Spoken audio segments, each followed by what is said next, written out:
Hello everyone, this is Sunil Jangra, your physics educator. तो अभी हम करने वाले हैं यार थर्मोडायनेमिक्स। आपके री नीट एग्जाम के लिए इसकी एक फास्ट ट्रैक रिवीजन करेंगे, या फिर बोल सकते हो कि एक रैपिड रिवीजन करने वाले हो। थर्मोडायनेमिक्स के जितने भी की पॉइंट्स हैं, डायग्राम है, इक्वेशंस है, उन सबको हम अगले 15-20 मिनट के अंदर देखने वाले हैं। तो इस चैप्टर की अगर आपने रिवीजन करनी तो ये बेस्ट वीडियो रहेगी आप लोगों के लिए। कोई भी की पॉइंट एकदम से रिवाइज करना है, या फिर मैं बोलूँ कि पूरा चैप्टर अगर आप जल्दी से रिवाइज करना चाहते हैं, तो ये आप लोगों के लिए बेस्ट कंटेंट रहने वाला है। तो चलिए स्टार्ट करते हैं आज की हमारी इस क्लास को, और इसमें हम करेंगे थर्मोडायनेमिक्स की एक बढ़िया वाली रैपिड रिवीजन बेटा जी, ठीक है। तो सबसे पहले हमें पता होना चाहिए कि यार क्या होता है थर्मोडायनेमिक्स, ठीक है।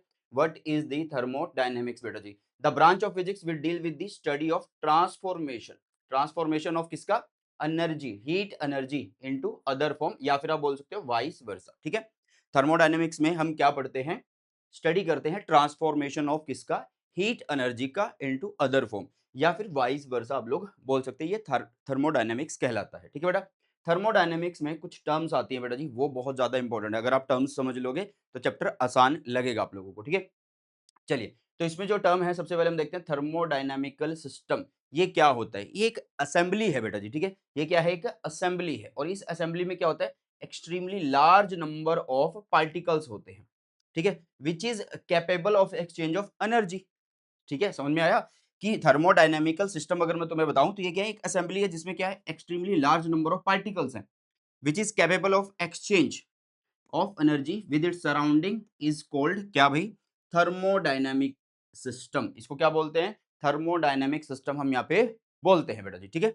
चलिए आगे, जो थर्मोडायनामिक सिस्टम है वो किस तरीके से क्लासिफाइड है वो देख लेते हैं। जैसे हमारे पास आता है ओपन सिस्टम बेटा जी, ठीक है।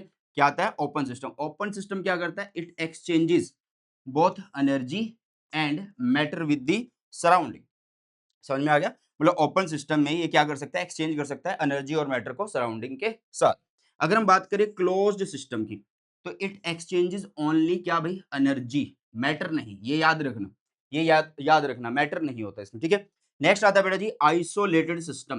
क्या आता है? आइसोलेटेड। आइसोलेटेड मतलब सबसे अलग हो गया भाई, इसका कोई लेना देना नहीं है किसी से, है ना, सराउंडिंग से कोई लेना देना नहीं, तो सीधा बोल सकते हो it exchanges neither energy nor matter with the surrounding. तो मेरे ख्याल से यहाँ पे जितनी भी टर्म्स लिखी हैं वो सारी की सारी आप लोगों को अच्छे से रिवाइज हो गई होंगी।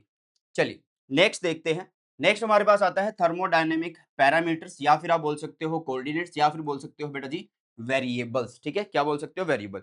जैसे कि मान लीजिए आपके पास कोई भी एक थर्मोडायनेमिक सिस्टम है ना। आप लोगों के पास कोई भी एक थर्मोडायनेमिक सिस्टम है, उसकी जो स्टेट है उसको हम कैसे डिस्क्राइब कर सकते हैं? कैसे डिस्क्राइब कर सकते हैं बेटा जी? वो डिस्क्राइब कर सकते हैं ये बता के कि pressure, volume, temperature, internal energy और नंबर ऑफ मॉलिक्यूल, इन सब की हेल्प से बता सकते हैं उसकी स्टेट को, ठीक है। समझ में आया बेटा जी? भाई आप लोग क्या कर रहे हो? किसी भी थर्मोडायनेमिक सिस्टम की स्टेट को अगर डिस्क्राइब करना चाहते हो तो आपको स्पेसिफाई करना पड़ेगा उसका pressure, volume, temperature, internal energy और नंबर ऑफ मॉलिक्यूल एटसेट्रा को, ठीक है। चलो, ये क्या होता है? ये होता है आपका थर्मोडायनामिक पैरामीटर्स बोलते हैं, या फिर इनको कोऑर्डिनेट्स बोलते हैं, या फिर इनको वेरिएबल्स बोलते हैं, ठीक है। बहुत सारे बच्चे घबरा जाते हैं कि क्या है थर्मोडायनेमिक्स, पैरामीटर्स, वेरिएबल्स, ये सब चीजें, ठीक है।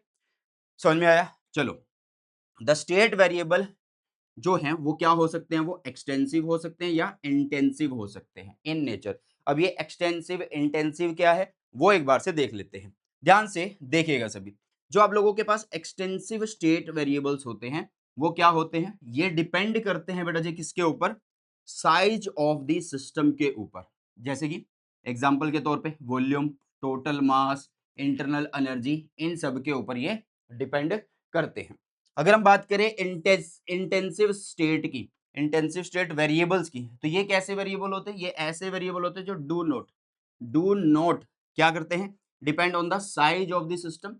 मतलब एग्जांपल हो गया जैसे प्रेशर, टेम्परेचर, ठीक है, और डेंसिटी बेटा जी। समझ में आ गई है बात? तो ये होता है आप लोगों के पास इंटेंसिव स्टेट वेरिएबल्स बेटा जी, ठीक है।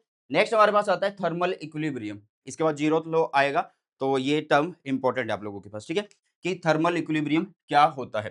देखो थर्मोडायनेमिक सिस्टम जो होता है उसको हम थर्मल इक्विलिब्रियम में कब बोल सकते हैं? व्हेन मैक्रोस्कोपिक वेरिएबल जैसे कि प्रेशर, वॉल्यूम, टेम्परेचर, मास, ठीक है, ये सब चीजें क्या हो? That characterize the system do not change with time. मतलब अगर आप लोगों को थर्मल इक्विलिब्रियम बताना है, तो आप ये चेक कर लो कि भई वहाँ पे उस सिस्टम का थर्मोडायनामिक सिस्टम का प्रेशर, वॉल्यूम, टेम्परेचर, मास जो है वो क्या है, वो चेंज नहीं हो रहे हैं टाइम के साथ। ठीक है? समझ में आया? तो वो थर्मल इक्विलिब्रियम में बोला जाएगा बेटा जी। ओके? चलिए, नेक्स्ट आता है हमारे पास एडियाबैटिक वॉल। भई ये कैसी वॉल होती हैं एडियाबैटिक? अड़ियल होती हैं ये, अड़ियल, ठीक है? मतलब अड़ियल जो बच्चे होते हैं वो बात नहीं मानते ना, पढ़ते नहीं हो तुम, ओके? तो अड़ियल वॉल है ये भी, ठीक है? तो एडियाबैटिक वॉल बोलेंगे तो इसका मतलब ये इंसुलेटिंग वॉल है बेटा जी। कैसी वॉल है ये? इंसुलेटिंग वॉल है। ये क्या करती हैं? ठीक है? ये क्या करती हैं? ये क्या करती हैं? मतलब कुछ करती ही नहीं है, सीधी सी बात तो ये है। That does not allow flow of energy कहाँ से? From one system to another, एक सिस्टम से दूसरे के अंदर, या ऐसे बोल सकते हो सिस्टम से सराउंडिंग में या सराउंडिंग से सिस्टम में। अगर बीच में आपके पास एडियाबैटिक वॉल आ गई है, तो ये कुछ भी एक्सचेंज ऐसे नहीं होने देगी एक तरीके से एनर्जी का। ठीक है? चलिए, डायाथर्मिक वॉल क्या होती है भई? डायाथर्मिक वॉल मतलब जो अपने में से मतलब पास होने देंगे बेटा जी। Allow energy flow from one system to another system बेटा जी। एक सिस्टम से दूसरे सिस्टम में जो एनर्जी को अलाउ करेगी वॉल, वो होगी डायाथर्मिक वॉल बेटा जी। ठीक है?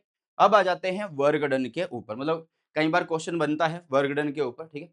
अगर आप वर्क डन लिखोगे किसी थर्मोडायनेमिक सिस्टम से, वो कैसे गिवन होगा बेटा जी? वो होगा work done is equal to P into में डेल्टा वी। पी क्या है? प्रेशर है। डेल्टा वी क्या है? चेंज इन वॉल्यूम है। अगर मैं इनके बीच में ग्राफ बनाऊं, इधर प्रेशर रख लूं, इधर वॉल्यूम रख लूं, ठीक है? तो वर्क डन कैसे निकालेंगे? सिंपल सा फंडा है यार कि प्रेशर और वॉल्यूम अगर मल्टीप्लाई कर रहे हैं तो वर्क डन आ रहा है, तो इसका मतलब आप क्या करोगे? इसका मतलब अगर क्या करोगे, अगर आप लोगों को वर्क डन निकालना है प्रोसेस के अंदर, तो आप एरिया निकाल दोगे उस कर्व का, मतलब उस एरिया अंडर दी कर्व आप लोग फाइंड आउट कर दोगे बेटा जी। क्लियर है? समझ में आ गई है बातें? और इंपॉर्टेंट चीज क्या है वर्क डन से रिलेटेड? जो work done by the thermodynamic system है वो कैसे हम यूज करते हैं? देखो, पॉजिटिव उसको अगर हम लिख रहे हैं तो इसका मतलब है वॉल्यूम इंक्रीज हुआ है, ठीक है? और नेगेटिव अगर हम वर्क डन को लिख रहे हैं तो इसका मतलब वॉल्यूम डिक्रीज हुआ है। ये चीजें याद रखनी है, ये कई बार न्यूमेरिकल्स में बहुत ज्यादा यूज होती हैं बेटा जी। ठीक है? समझ में आ गई हैं बातें? चलिए आगे बढ़ते हैं। नेक्स्ट हमारे पास आता है इंटरनल एनर्जी यू।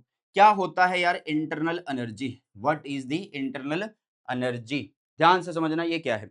ये टोटल एनर्जी है बेटा जी। क्या है ये एक टोटल एनर्जी है जो कि क्या है? Possessed by any system. किसकी वजह से है? ये है due to molecular motion and molecular configuration. Molecular motion and molecular configuration हो की वजह से ये होती है बेटा जी। ठीक है? इसे हम बोलते हैं internal energy.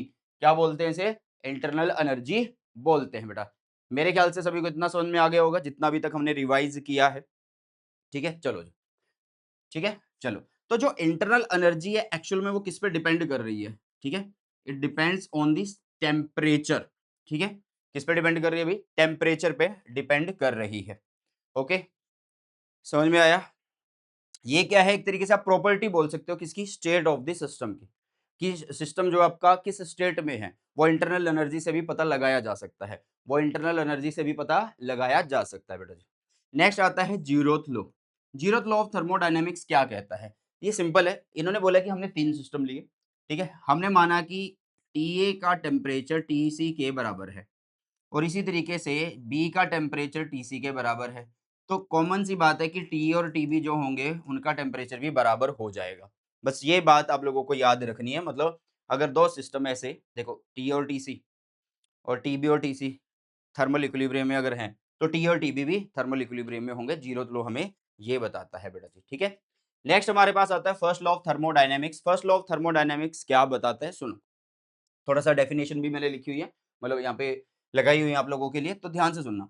Heat given to a thermodynamic system is partially utilised in doing work against the surrounding and the remaining part increase the internal energy of the system. ध्यान से सुनो। इन्होंने बोला कि आप क्या कर रहे हो? हीट दे रहे हो किसी सिस्टम को, तो वो उसमें से कुछ मतलब पार्शियली उसको किस में यूटिलाइज किया गया? काम करने के लिए। ठीक है? काम करने के लिए बेटा जी। और जो बची हुई है वो किसके लिए काम आ गई भाई? वो जो भी हमारा remaining part increases the internal energy of the system, जो इंटरनल एनर्जी है उसको इंक्रीज करने में काम आ गई। समझ में आ गई ये बात? तो इसका मतलब यहाँ पे भाई आप डेल्टा क्यू को लिख सकते हो delta U plus delta W बेटा जी। डेल्टा डब्ल्यू डेल्टा यू आपको पता है इंटरनल एनर्जी है, ये आपका वर्क डन है, और ये आपकी क्या हो गई? हीट हो गई बेटा जी। ठीक है? चलो, डिफरेंशियल फॉर्म में अगर लिखना है तो डेल्टा हटा के डी लगा देंगे हम, ठीक है।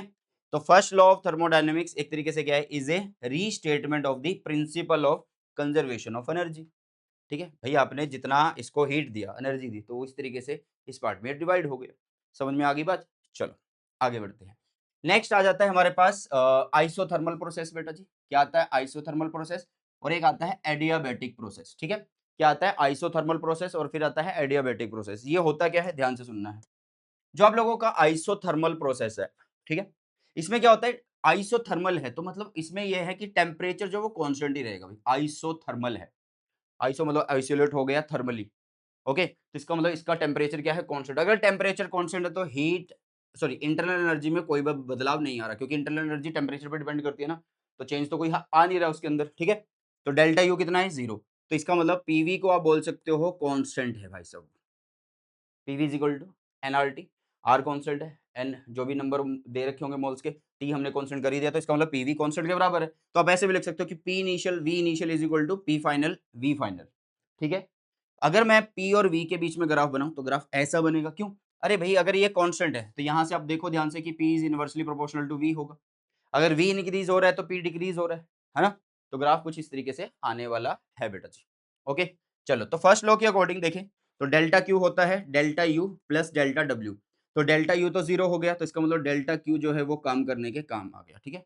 डेल्टा Q का यूज किसके लिए काम आ गया? सिर्फ और सिर्फ डेल्टा W के काम आ चुका है, ठीक है। अगर हमें लिखना है work done by gas when volume changes from V initial to V final, तो ये वाले फॉर्मूले हम यूज कर लेंगे, ठीक है। NRT integration dV by D sorry dV by V और V initial to V final. नीचे इसको लॉग फॉर्म में लिखा हुआ है, एल आ जाएगा, मतलब एनआरटी वही रहेगा, ठीक है। 1/x की इंटीग्रेशन करते थे तो लॉग में आ जाता था ना, तो वैसे ही एल एन मतलब लॉग है यहाँ पे आपके पास V final upon V initial, ठीक है। और इसको प्रेशर टर्म में लिखना है तो रिवर्स हो जाएगा, मतलब वी फाइनल जहाँ पे वो पी इनिशियल आ जाएगा और वी इनिशियल जहाँ पे वहाँ पी फाइनल आ जाएगा बेटा। क्लियर है? तो सारे फॉर्मूला आपको टिप्स पे होने चाहिए। नेक्स्ट है एडियाबैटिक प्रोसेस। एडियाबैटिक प्रोसेस में आपको पीवी की power gamma is equal to constant करना है। ये गामा क्या है? एक एडियाबैटिक कॉन्स्टेंट है बेटा जी। क्या है ये? एडियाबैटिक कॉन्स्टेंट है। इस प्रोसेस में क्या होता है? एडियाबैटिक प्रोसेस है बेटा जी। एडियाबैटिक प्रोसेस, तो इसका मतलब no heat of energy is exchange between the system and its surrounding. कोई हीट का आना जाना ही नहीं हो रहा, एनर्जी वही ना बाहर जा रही है ना अंदर आ रही है, तो उसका मतलब डेल्टा क्यू यहाँ पे 0 है। वहां पे आइसोथर्मल था तो टेम्परेचर कांस्टेंट था ना, तो यहाँ पे डेल्टा क्यू 0 है। डेल्टा क्यू 0 है तो डेल्टा डब्ल्यू की वैल्यू कितनी होगी? कितनी होगी भाई? माइनस ऑफ डेल्टा यू हो गई है, ठीक है। क्या हो गई है? माइनस ऑफ डेल्टा यू हो गई है। अगर यहाँ पे हम वर्क डन लिखेंगे किसके द्वारा? गैस के द्वारा, तो कैसे लिखा जाएगा? P2 V2 minus P1 V1 upon में 1 माइनस गामा बेटा जी। ये अच्छे से याद कर लेना, बहुत ज्यादा जरूरी है आप लोगों के लिए। ओके, चलो नेक्स्ट आ जाता है साइक्लिक प्रोसेस। क्या होता है साइक्लिक प्रोसेस? कई बार क्वेश्चन में ये चीजें पूछ ली जाती है। When a thermodynamic system returns to its initial state after passing through several states, ठीक है, मतलब दोबारा से उसी इनिशियल स्टेट पे आ जाना, तो उसे क्या बोलते हैं यार? साइक्लिक प्रोसेस बोलते हैं, ठीक है। मतलब इंटरनल एनर्जी में आप बोल सकते हो चेंज 0 हो गया, तो वही है D Q is equal to क्या होगा? डी डब्ल्यू होगा भाई। अगर हम एफिशिएंसी की बात करें साइकिल की, तो वो क्या होती है? वर्क डन अपॉन में हीट सप्लाइड होती है। वर्क डन अपॉन में हीट सप्लाइड होती है बेटा जी। क्लियर है इतनी बातें? ओके, चलो अब अगर आप ध्यान से देखो, अगर मैं इनका ग्राफ बनाऊं, ठीक है, साइकिल के द्वारा, work done by the cycle can be computed from area enclosed on PV curve. मतलब भाई सिंपल सा फंडा है, अगर ये पी है ये वी है, आपने ग्राफ बनाया कौन सा? साइक्लिक प्रोसेस का, ठीक है, चाहे वो एंटी क्लॉकवाइज हो चाहे क्लॉकवाइज हो, तो कहीं ना कहीं आप इसका एरिया निकाल लोगे, कहीं ना कहीं आप इसका एरिया अगर निकाल लोगे तो क्या आ जाएगा आप लोगों के पास? वर्क डन आ जाएगा। तो वही बात इन्होंने बोली है यहाँ पे, ठीक है, वही बात इन्होंने यहाँ पे मेंशन कर दी है बेटा जी। चलें आगे, चलिए फिर आता है second law of thermodynamics. Second law of thermodynamics क्या कहता है? सिंपल सा कि it says that efficiency of heat engine can never be unity, या फिर बोलोगे 100%, मतलब कोई भी चीज 100% आउटपुट नहीं दे सकती या 100% एफिशिएंट नहीं हो सकती है ना। आउटपुट नहीं, एफिशिएंसी पे फोकस करना। ओके, फिर आता है बेटा जी reversible and irreversible process. Reversible process कौन से होते हैं? A process which could be reversed in such a way that the system and its surrounding return exactly to their initial state with no other changes in the universe। समझ में आया? Reversible process वो process हो गए जो क्या हो जाएगा? A process which could be reverse, जिसको रिवर्स करा जाए इन इस तरीके से दैट द सिस्टम और उसकी सराउंडिंग जो है वो एग्ज़ैक्टली रिटर्न हो जाएँ, उसके इनिशियल स्टेट में। कोई चेंज ना करना पड़े यूनिवर्स के अंदर, ठीक है? तो इसे बोलते हैं रिवर्सिबल प्रोसेस। और इरिवर्सिबल प्रोसेस में क्या होगा? Any process which is not reversible, exactly उसे बोलते हैं क्या? इरिवर्सिबल प्रोसेस बेटा जी, ठीक है? तो ये हो गया बेटा जी थर्मोडायनामिक्स की एक फास्ट ट्रैक रिवीजन या फिर रैपिड रिवीजन, जिसको हमने अभी 15-16 मिनट के अंदर शायद से खत्म कर लिया है। तो मैंने बाकी के चैप्टर्स भी अपलोड किए हैं, मतलब मोस्टली 11th क्लास का जो पोर्शन है वो अपलोड करता जा रहा हूँ मैं, तो आपके रीनीट में बहुत ज़्यादा हेल्प करेगी ये सीरीज़। तो अगर आपने बाकी चैप्टर्स अभी तक अगर नहीं देखे तो ज़रूर से देख लेना, और आपको बहुत ही फ़ायदा, बहुत ही हेल्प होने वाली है आपके रीनीट एग्ज़ाम के अंदर।